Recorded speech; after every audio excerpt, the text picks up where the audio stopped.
watching KRON 4 News at 5. There is a higher risk of vaccinated people once they are infected, even if they're at lower risk of infection. Once they are infected, does seem like there's a higher risk of them passing it on than we saw with earlier variants. It is time to mask up again for most of the Bay Area. 7 counties are bringing back mandates requiring face coverings indoors as the dangerous Delta variant continues to spread. Thank you for joining us this evening. I'm Catherine Heenan. I'm Jonathan McCall. This is KRON 4 News at 5 o'clock. Grant and Vicky both have the night off.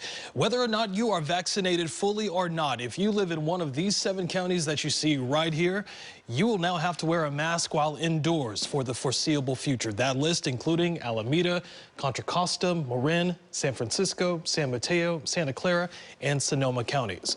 Right now, only 2 counties, Napa and Solano, so far not deciding to follow the lead of these counties. And this new mandate is coming as much of the Bay Area, again, it really is seeing a new surge of COVID cases and hospitalizations. Masks, along with vaccines, are seen as the best way to reduce the spread of COVID-19 during this surge in cases connected to the highly contagious Delta variant. KRON 4's Rob Fladeboe live for us tonight in San Jose with the very latest on the changes on the way. Rob.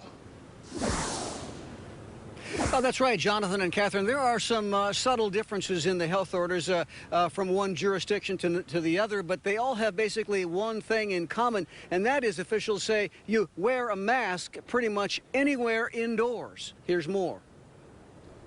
Setting an early example for a new public health order requiring masks for virtually all indoor public settings are city and county buildings across Santa Clara County. To take effect a minute after midnight on Tuesday, the order mandates that masks be worn indoors in public places in Santa Clara as well as Alameda, Contra Costa, San Mateo, and Sonoma counties. In a virtual news conference, health officers reported new COVID-19 cases surging with hospitalizations, particularly among the unvaccinated. The number of patients in local hospitals due to COVID have doubled in just the past 10 days and increased by more than 400% in the month of July. We know that indoor spaces are where most transmission occurs, and that's why we're basing a masking requirement on an indoor space. Face coverings protect you and those around you. The Bay Area order follows others from the state last week, recommending all residents wear a mask indoors, even those who are vaccinated. The idea here is to help businesses stay open and provide extra protection for schools, many of which are set to resume indoor classes in the coming weeks. We want to try to protect our children as much as possible, and one of the best ways we can do that is to wear a mask with children around. And so that's why anytime you're in an indoor space with anyone who you don't live with, we really do think it's important for you to wear a mask. You don't need to digest complicated regulations. It's really straightforward.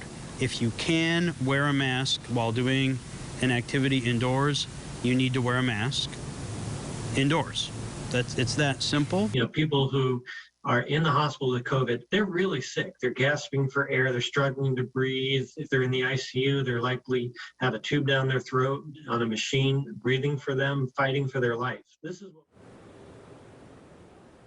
Now, to be clear, the order applies to virtually all indoor spaces, including shared office spaces, gyms, and restaurants. Health officials stressing, though, that this is not a ban on indoor dining and that restaurant patrons can still, of course, take the mask off when eating. It's, again, goes into effect just after midnight tomorrow. Live in San Jose, Rob Fladeboe, KRON 4 News.